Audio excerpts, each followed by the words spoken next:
L'horreur des massacres perpétrés sur les civils innocents et militaires FARDC défendant le patrimoine national contre les visées d'aliénation des ressources nationales du sol et du sous-sol congolais et de balkanisation de l'Est de la République démocratique du Congo ne peuvent laisser inactive la jeunesse de Beni, Butembo et Ituri, regroupée au sein d'une intercommunautaire d'actions de sensibilisation et de lobbying national et international. Cette jeunesse ne cessera de s'opposer ni de dénoncer les plans machiavéliques exécutés depuis 2014 sur des populations innocentes du Nord et Sud Kivu, ainsi que de l'Ituri par des tueries barbares.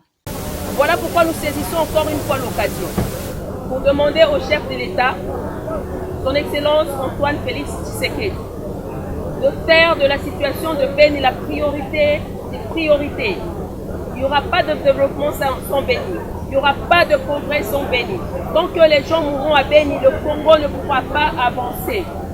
Ainsi donc, nous demandons à notre chef suprême, son Excellence Antoine Félix Tshisekedi, avec tous les respects que nous vous devons, tosengi bino mokonzi lokola olakaki biso na campagne olobaki okende kopanda kuna na Nord Kivu po ete okonsole mitema ya baye bafandaka kuna opesa mpe mapinga na biso makasi ntango bakomona ke mokonzi alongwe Kinshasa ake kofanda kuna ekopesa mapinga na biso courage mpe ekopesa consolation ya makasi na population ya Nord Kivu.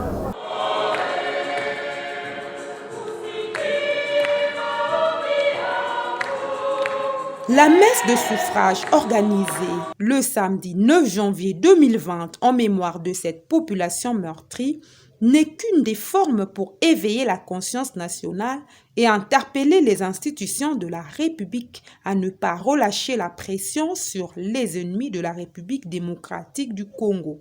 Ce péché mortel demande une réparation. Et je voudrais que nous puissions partir d'ici avec des résolutions pour réparer ce qui se passe au quotidien pour nos populations. Bien-aimés de Dieu, il nous faut regarder alors avec des yeux responsables la situation qui se passe chez nous. Je disais que c'est une situation dramatique, une situation incompréhensible, une situation inacceptable.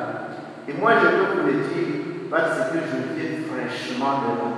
C'était en présence des députés, sénateurs et notables de la République démocratique du Congo. Au cours de cette célébration eucharistique, le président de l'association culturelle Nandé Kinshasa ainsi que celui de l'ASBEL Jeune Leader du Nord Kivu se sont exprimés tour à tour en ces termes. Nous devons agir parce qu'il est de notre devoir d'assister ce peuple qui souffre et de rappeler aux dirigeants que les solutions proposées ne sont pas encore efficaces. Notre agir ensemble, chers jeunes leaders du Nord Kivu, de l'Ituri, du Sud Kivu, doit être cimenté par la franchise.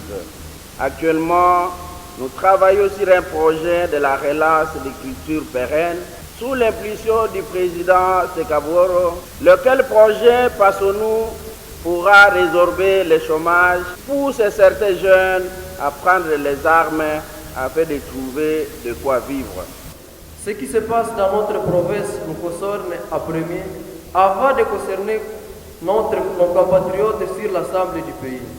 La solution doit nécessairement être passée par nous.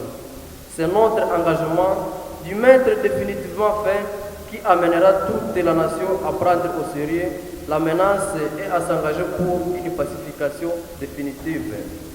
Je pense que cet élan de jeunes regroupés au sein de l'ASBEL, jeunes leaders du Nord Kivu, se réunissant autour des idéaux de paix, de cohabitation, d'émergence, etc., est précurseur de cet engagement commun à unir nos forces comme filles et fils d'une même mère, notre province. Au sortir de l'office, des participants choqués par la situation qui prévaut dans l'Est de la République démocratique du Congo parlent. Et donc nous tenons à féliciter la jeunesse pour avoir pensé qu'il fallait organiser un tel culte. Et nous qui sommes intéressés, très préoccupés par cette question, nous avons été contraints en tout cas de participer à ce culte en termes de compassion, mais également en termes de plaidoyer vis-à-vis des autorités qui doivent prendre des décisions afin que nos populations de Béni et de toute la région recouvrent la paix. Parce que comme tous les autres Congolais, la population de Béni mérite aussi de vivre en paix. Malgré tout ce qui se passe, nous avons l'espoir que ça prendra fin et nous profitons de cette occasion de dire à toute la population de la RDC, et particulièrement à la population de Kinshasa, qui est quand même au siège des institutions, d'être solidaire avec la population de Béni pour qu'ensemble on trouve une solution. Il ne faudrait pas voir la situation de Béni comme si elle est vraiment pour la population de Béni. Je pense que c'est une menace contre toute la République démocratique du Congo et nous tous on pouvait se mobiliser dans le cadre de pousser l'autorité à pouvoir donner la solution.